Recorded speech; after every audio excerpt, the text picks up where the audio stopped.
One man, one mission, to rid the world of chronic anxiety once and for all. The anxiety guy, Dennis Simsek, shares his personal transformation from living a life filled with overwhelming worry to becoming a full-fledged positivity machine, a leading authority in generalized anxiety. Dennis gets to the truth of your mental health challenges and sets you on a path to transforming each and every area of your life. Here he is, the one and only, the anxiety guy. Hi everyone, welcome to episode number 120 of the Anxiety Guy podcast. So happy to be with you today. Before I start this podcast episode, head on over to anxietyexit.com where you'll find the number one CBT-based program for anxiety. As well, you'll run into my blog, which has a ton of valuable resources that you can check out and articles that will get you on the road to recovery starting today, my friends. So, what's today's podcast episode about? Well, it's about confusion. It's about frustration. And it's the 5 reasons why today's first line of mental health help is basically BS. And you know what? There's a lot of people out there that have taken the medications, that have done the talk therapy, and have gone to a much better place in their lives. But there's the majority of people out there that are confused, bewildered, and frustrated by the lack of choices that they have in today's world. That's why the Anxiety Guy podcast exists.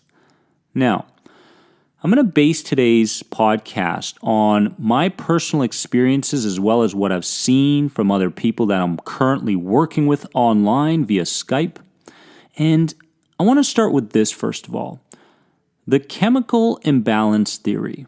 So the whole idea behind medications is that we have a chemical imbalance in our brains. Now, here's the truth. I haven't found any conclusive evidence that supports this to be true, which tells me, is it the pill that helps people? The antidepressant? Is it a placebo? Do we in fact have these neurochemicals in our brains?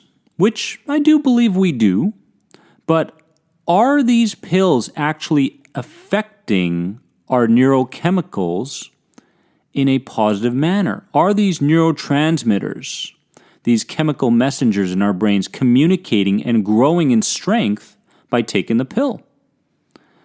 So, a couple of question marks there. I'm not really convinced yet that the chemical imbalance theory is in fact true, but again, my personal opinion. So I want to get into these reasons really quickly, my friends. Number one is that the high majority of doctors and therapists today have never gone through an anxiety disorder themselves. And if you can't relate, you can't fully understand and therefore help someone for the long term. And it's just like tennis, basketball, soccer. I mean, if I wanted to learn how to play soccer and I had the funds to do it, I would go hire Leo Messi. If I wanted to learn how to play basketball, I'd hire Kobe Bryant. He's been there. He's been through the journey, the difficulties, the wins, the losses, you name it. If I want to find peace in my life, I'll find out where people are peaceful. Now, when it comes to anxiety recovery, here's what I believe. When it comes to a coach or a therapist or something like that, this kind of work picks you. You don't pick this kind of work, which means that the people that help anxiety sufferers the most have gone through an anxiety disorder themselves, number one, and they feel this nudge from a higher power or a higher self or the universe or God or whatever you want to call it, to then use this information and this experience and knowledge to help other people. That's what I believe. So the number one reason why today's first line of mental health help is BS is because the majority of people out there have never gone through anxiety. I went to my doctor and he looked at me as if I was an alien. I'm not an alien. I'm a human being. I'm a human being. The number 2 reason is that the majority of talk therapy is dead in my eyes. Now, here's the statistics for regular talk therapy. And I'm not talking about CBT so much. I'm not talking about the more well-known and therefore successful forms of talk therapy. I'm talking about general talk therapy, where you go back in time, you talk about all your stuff, and you are forced to come up with a new perspective or perception over what happened without any form of real, true guidance or outcome-based thinking from the therapist. 7 years and 20% success rate for the general talk therapy world. You got to be talking about your stuff for 7 years, and therefore the majority of people gain 20% success from that. It doesn't work, and yet it's still where we're directed. Doesn't make any sense. When I work with people, I say 3 months is all I have for you. 3 months. By the time 3 months comes around, I don't care if you're mild, moderate, or severe levels of anxiety, health anxiety, panic. If I do a good job, you should be out of there and on with your life. That's the truth. I see people going through therapy for years. I understand if it's the maintenance process, talking about your progress and your character development and your new identity and all your successes. I'm totally fine with that. But if you're still talking about your crap from years and years ago, there's a problem here. Let's open up our eyes, for God's sakes. Number 3 reason is it promotes a one-size-fits-all solution. Mild to severe anxiety doesn't matter. It's all treated equally. I remember going to doctors and having mild anxiety in the first couple months, trying to figure out why I was so stressed and worried and anxious about my symptoms of anxiety and these health concerns and fear of dying and such. And I was given the antidepressants and guided towards talk therapy. And then I had severe anxiety, and I was given antidepressants and moved towards talk therapy. So we're not numbers here. We're not numbers. Every single anxiety sufferer's story is different. They've gone through different things. Their past is different. Their present is different. And their future, their vision is different. So how the heck can you create a one-size-fits-all solution for these anxiety sufferers? It doesn't make any sense. Number 4 reason is anxiety disorder sufferers are seen as a number, not as a human being, which in turn greatly affects your self-worth. Okay? So you're seen as a number. You are recognizing how your self-worth is then going down the drain because you're spending so much time and energy and money trying to figure out this anxiety thing.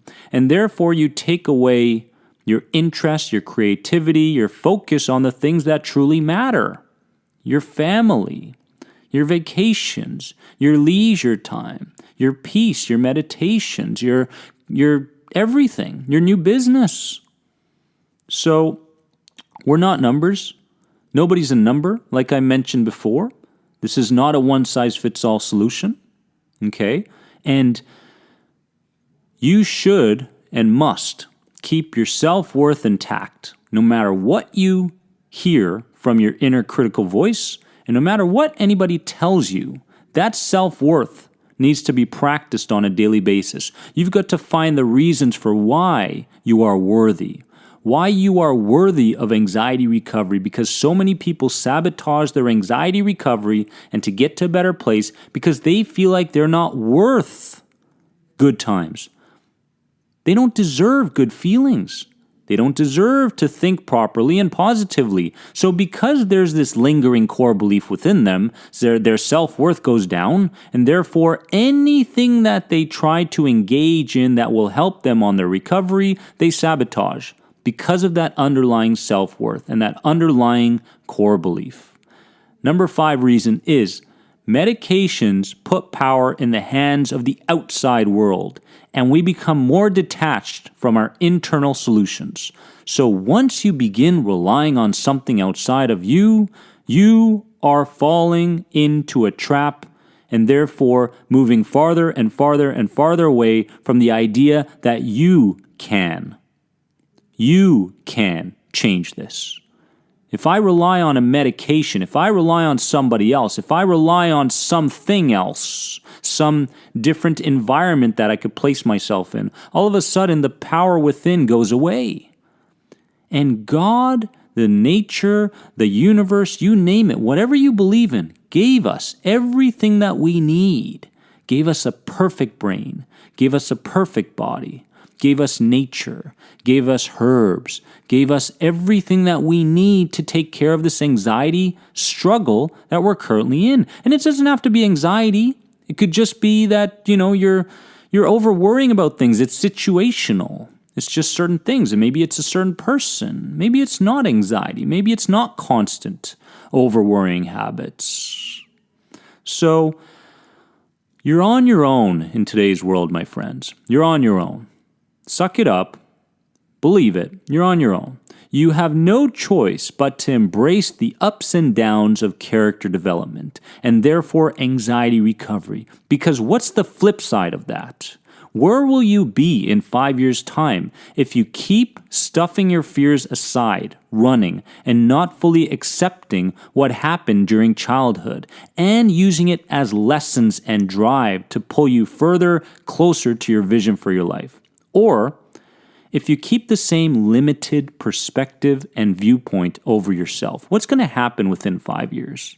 This is on you. Nature provided us with everything we need to heal our mental, emotional, and physical selves.